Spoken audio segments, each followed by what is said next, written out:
Go inside the Crimson Tide with your hosts Rodney Orr and Gary Harris, keeping you informed on everything Alabama.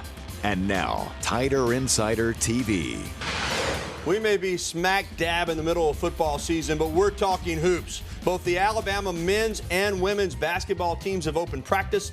This is practice for the men on Friday morning. Look at Avery Johnson. He may be the best ball handler on the team. The women open practice on Monday. There's been a lot of hype for both these programs, particularly Avery Johnson with all the enthusiasm he has brought. Season tickets are on sale for both teams now. Get you some tickets. Watch the men and the women. They're both on the upswing. And with that, we say good evening, everybody. Welcome in to another edition of Tider Insider TV. Alongside Rodney Orr from TiderInsider.com, I'm Gary Harris, WVUA 23 Sports Director. Our program brought to you each and every week by Buffalo Rocket. And tell you what, Rodney, you know, I got my morning radio show, so I start the day early and I end it late. So I got Pepsi Max, 0 calorie, but a little extra pick me up. Yeah, you got your workouts going again, right? Yeah, I'm back in the gym too, so I'm feeling my oats just a little bit, but I'm feeling my oats too because of the performance that Alabama had against Georgia this past Saturday. We're going to recap that game in just a moment. In fact, we're going to look ahead first, though, to the next game, Rod, and that is Alabama's homecoming game against Arkansas. And we'll get to that in just a moment with our coach speak. But first, let's recap Georgia and Alabama this past Saturday in Athens, 38-10. It was a total team effort by the Crimson Tide. Offense, defense, and the kicking game. Alabama won all three, and that's how you go in on the road and get a 38-10 win. Yeah. Yeah, we kind of talked about, we thought we had a hunch that Alabama would play their best game. And, you know, I don't think either one of us really felt that they would play as well as they did. I mean, you don't expect to go on the road and beat a ranked opponent by 4 touchdowns. I think that's the largest margin of victory for Alabama on the road against a ranked opponent ever. 28 points, Gary. It was a sensational effort. And what's unique about it is that Alabama was a slight underdog. That's the first time that had happened since the 2009 SEC championship game. Alabama won that one big as well over Florida. But, you know, I had my doubts. I picked Alabama 20-18 last week. I thought it would be a really close, hard-fought game. It was hard-fought and close for about a quarter and a half. The second half, when Alabama got that run by Henry, this was really the big play in the game, I thought. 10-3 at this point, Georgia punting.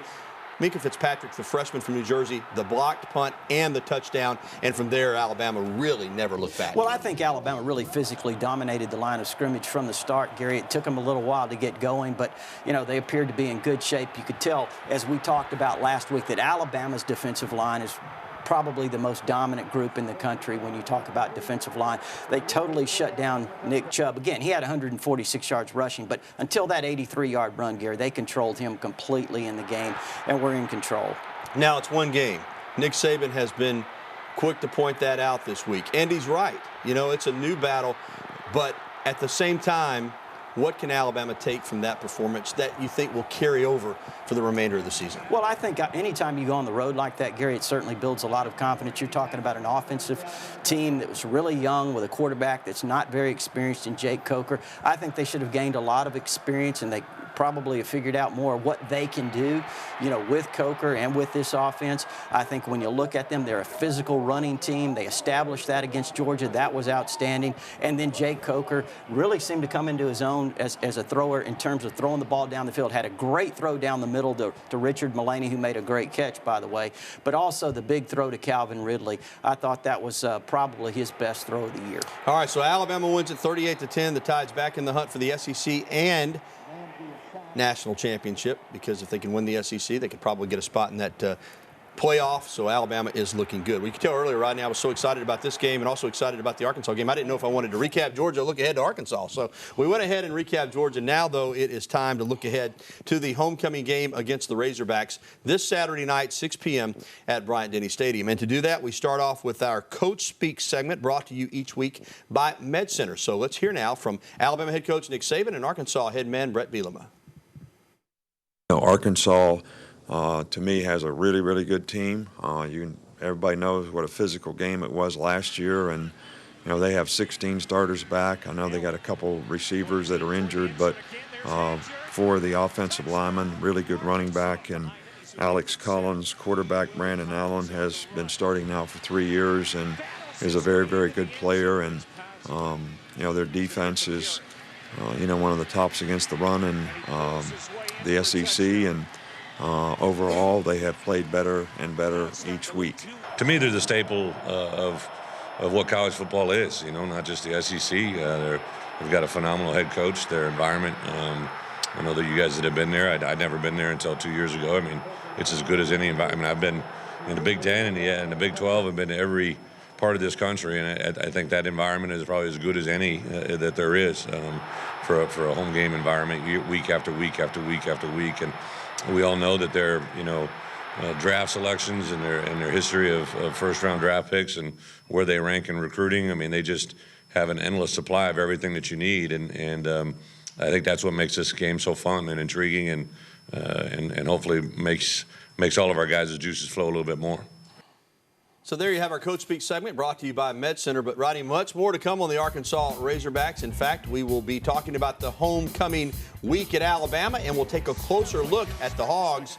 Can Arkansas pull off an upset in Bryant-Denny? Rodney will break it down for you next. And also, of course, we'll be getting to your phone calls, emails, and tweets. You can call us on the number, as always, 205-348-WVOA. That's 348-9882. Email us at TITV@WVOA23.com, or you can reach out to us on Twitter using the hashtag TITV. We'll be right back with the only show that takes you inside the Crimson Tide, the one, the only, Tider Insider TV. We'll return right after this timeout.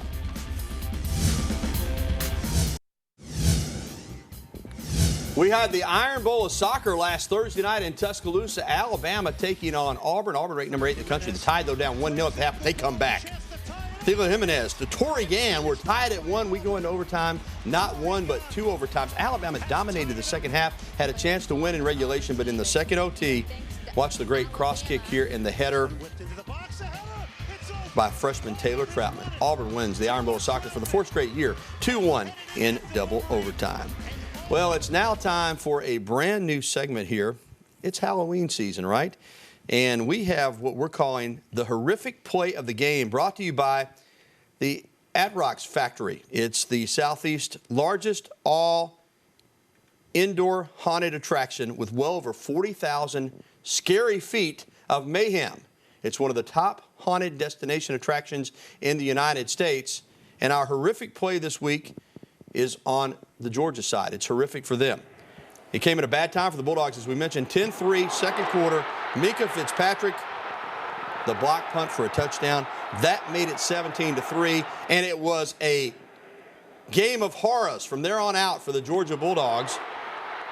Our At-Rocks Factory horrific play right there. Mika Fitzpatrick looking scary for the Georgia Bulldogs. So go by and see our friends in Leeds, Alabama, for the At-Rocks Factory if you want to get good and scared this Halloween season. Well, this next story isn't quite as horrific, but yesterday Alabama head coach Nick Saban held his weekly press conference, and he might have scared some people. As our Jim Chapman reports, he had a message for the media, or was it? Maybe it was for his players. Here's Jen. Remember last week when Alabama was carrying the title of underdog for the first time since 2009, and perhaps public perception was the Tide season was over after the Ole Miss loss? Well, after posting a convincing 38-10 victory over higher-ranked Georgia and dominating all sides of the game, Coach Nick Saban remembers the media scrutiny he and the Tide were up against. I'm coaching and working for our players and our team to be as good as it can be. And if that's not pleasing to somebody else, it's not pleasing to somebody else. I said before, I believe in our team. I do believe in our team. And we're going to work hard to make our team better. And I hope the players respond the right way. And it's not going to be for you. The fans, yes. Because if it was up to you, we're 6 foot under already. We're dead and buried and gone. Gone. The message very clear to his team, as well as the players echoed Coach Saban's words. We can't worry about outside talk. We got to worry about what we do and focus on what we need to do every week so we can get better and better every week by the way we go out there and work on the field. The win moved Alabama up 5 spots in the AP poll to number 8. It also means the Tide are very much alive in the SEC race, while giving fans a glimpse at the potential of this year's team. A good Georgia team, and go in there, and we just feel like we really imposed our will on them. Kind of thought that we just played our entire game, the complete game that we could play, and we kind of saw how good this team could be, and that was just a really exciting moment for us. Jen Chapman for Tider Insider. Thank you, Jen. I want to make sure I get that right. It's the Atrox Haunted House. Our good friends there at the Atrox Haunted House want to scare you silly this Halloween season. I guess, like I said, that Minka Fitzpatrick punt, that scared those Georgia fans, didn't it? It sure did. Scared them right out of that stadium time they were leaving. All right, Rodney, let's preview the homecoming game coming up against Arkansas. Last year, after back-to-back 52-0 whitewashings by Alabama over Arkansas, the Hogs in Fayetteville narrowly lost that game. 14-13 was the final score. And even though this year they've had some problems, that loss to Toledo, followed by a loss to Texas Tech, followed by an overtime loss to Texas A&M, but they came back and won in Knoxville against Tennessee. So they got a little momentum coming in here to Yeah, they really Denny. do. And you know, Gary, they almost really beat Texas A&M. That game went into overtime. They lost as a disappointing loss. So they come back and they beat Tennessee in Neyland Stadium after trailing by 14 points. Arkansas is starting to gain some momentum. I mean, when you look at them offensively, they're a team that has not only the biggest offensive line in college football, the biggest offensive line in all of football. They're bigger than any offensive line in the NFL. So they're very physical up front. They love to run the football with Alex Collins and Brandon Allen. There you see him throwing the ball, Gary. He's very efficient, doesn't turn the ball over much, and that offensive line really protects him well. He's only been sacked 2 times through 5 games this year. As you alluded to, they're not going to try to trick you. They're not going to try to fool you. They're going to line up and try to knock you in the mouth. That's the type of football Alabama likes to play. Who has the advantage, do you think, in terms of getting physical? Yeah, controlling the line of scrimmage. Look, I think this is going to be a more physical game than the Georgia game. You know, this is one of the most physical teams in college football, Arkansas. They're going to load up and run it. Alex Collins has ran for 150 yards. The 3 straight games. He's got 656 yards. Last week against Tennessee, the Razorbacks had 2 backs go over 100 yards. Well, Riley Williams had right at 100, but that's the first time they've done that since 2007. So this running attack is for real. And again, Brandon Allen, very efficient. They have a great tight end, Hunter Henry, who can really make a difference, Gary. He's caught a pass in 15 straight games. He's caught 85 passes over the last 2.5 seasons. That's outstanding. Incredible numbers for a tight end. So he's a guy that could become a difference maker. Who has the advantage? I think Alabama is still the better team. I mean, when you look at that defense that Alabama put on the field against Georgia, I mean, we sensed it coming. We saw it against ULM, the way they dominated that game. I think this is one of the best defenses in college football, certainly, and maybe Alabama's best defense in a few years. All right, that's the breakdown. Later, though, Rodney and I will have our picks on the game. That's coming up later in the program. We're going to take a quick time out, but when we come back, phone call time. Your phone calls, emails, and tweets. Again, you see the information on the screen on how you can get in touch with us, 205-348-WVUA. That's 9882, or email us at TITV@WVUA23.com, or you can reach us on Twitter using the hashtag TITV. We'll be back after this.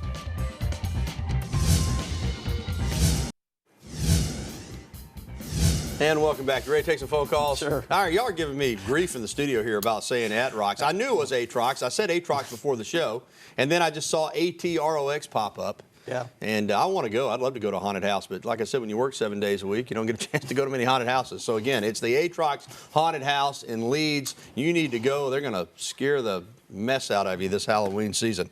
All right, let's get to some phone calls here on Tider Insider TV. First up tonight, our good buddy CB right here in Tuscaloosa. What's going on, CB? How y'all gentlemen tonight? I tell you, Alabama look like Alabama.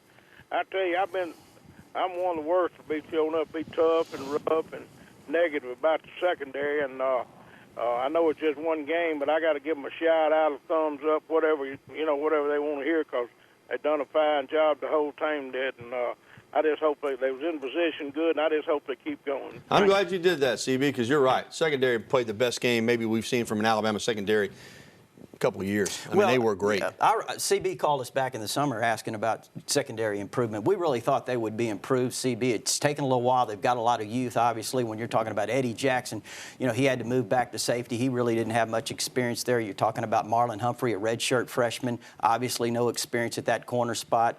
And Minka Fitzpatrick's also a true freshman that starts at the star position. So they're really young, but they're really starting to develop. Obviously, Minka Fitzpatrick's a great playmaker. And how about Marlon Humphrey? They picked on him a little bit early. He came back with that fantastic interception down near the goal line. That was a great play. But I thought the Alabama staff did a good job too, Gary, when they flipped Cyrus Jones over on Malcolm Mitchell, and that kind of allowed Marlon Humphrey. He was getting picked on a little bit early. No doubt. All right, let's go over to Anniston and talk with Harold. Hey, Harold, what's going on, my man? Hey, what's going on, guys? You know it. Hey, I want to give a shout-out to Coker, man, and to Ridley, man, on the offense, man, and that whole Alabama defense, man. That was a great game. And you two guys, y'all both picked Alabama. Y'all, hey, maybe everybody needs to start listening to y'all, man. Well, I tell you, it was a tough game going in, I thought. And Alabama just played really well, too. You had asked about Nick Chubb's run, and I'm with Nick Saban there. I mean, I know it didn't affect the scoreboard, but that's what he's talking about. Play every play in the game. Don't play to the scoreboard, play to a standard. And Alabama let down one play. They didn't have the right gap control, and Chubb pops an 80-yarder. That was good for Nick Chubb. It continued his 13-game streak of 100-yard games. But for Alabama on defense, the message is always the same.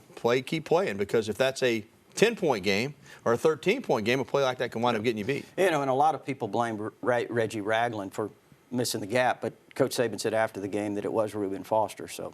Yeah, and once he popped it, boy, he was gone. All right, let's go down to Moundville and talk to John Michael. Hey, John Michael, how are you? Doing good. How y'all doing? Very good, very good, man. What's up? I was just going to ask you a question. The defense played pretty good tonight, the other day, didn't they? John Michael, they played terrific. I mean, we've talked about it. I mean, they took Grayson Lambert, although we said last week he had not had to throw the ball down the field. Was 33 of his last 35 coming in, and he could hardly complete a pass. I mean, they took him out of it, brought in Bryce Ramsey in first possession. I guess the first play of the second half, I think. And, for their and Eddie Jackson, for them, Eddie Jackson brings it back for the touchdown. So they did the job defensively. Yeah, the way he let that ball rip, Gary, he threw it with a lot of confidence. I thought it was going to be bad news for Alabama, but Eddie Jackson, what a tremendous play he made. Again, we talked about him earlier. He really seems to be picking up some confidence there at that safety spot. Yeah, he's got those cornerback ball skill.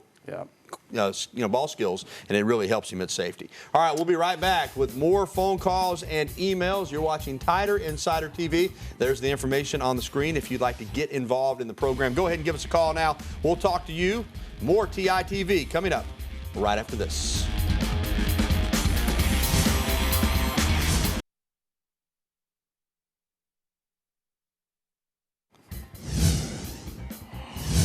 Alabama will travel to College Station a week from Saturday to take on those Aggies, and it'll be a CBS national telecast beginning at 2:30 p.m. there in College Station. All right, let's get back to the phone calls. Our buddy BT is with us. BT, you better bring it, buddy. Yes, sir. Gary Harris and Rodney Orr. How are y'all? Good. What you got?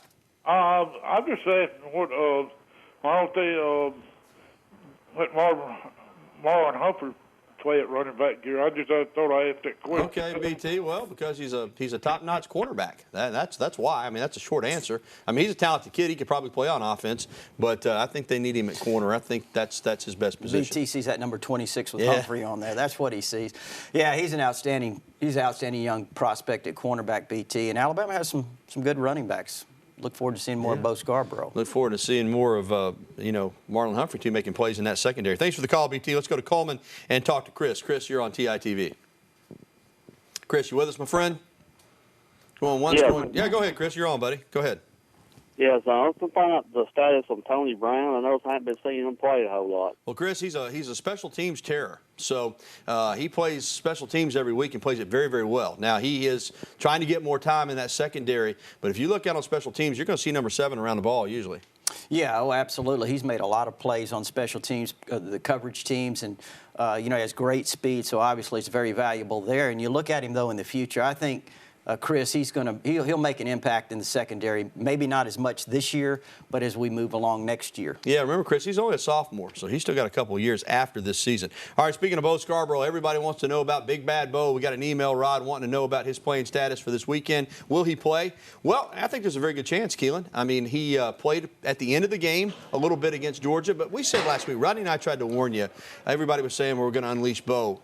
he hadn't played football in a long time. He's coming off knee surgery. He had a 4-game suspension. They weren't just going to throw him out there. But I think as the season rolls along, you're going to see Bo Scarborough on offense play more snaps. Boy, he sure looks good out there, I tell you that. And he really hits the hole hard, Gary, and I think he's going to be an outstanding player in time. Not only is he a really good running back, but I think he's going to make an impact for Alabama as a receiver, put him in the slot, use him in a lot of different ways. I think he's going to be an outstanding player. But again, you have to allow him some time to get going. Indeed, and you're right, though. He, even at the end of that game when he got in, you're right, he hit that hole with some authority. Boy, he is a big man. All right, when we come back, it is going to be prediction time.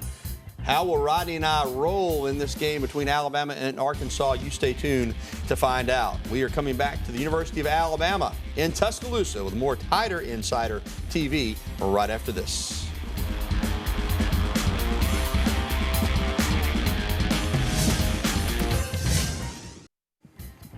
And welcome back to TI-TV here on WVUA 23 alongside Rodney Orr. I'm Gary Harris.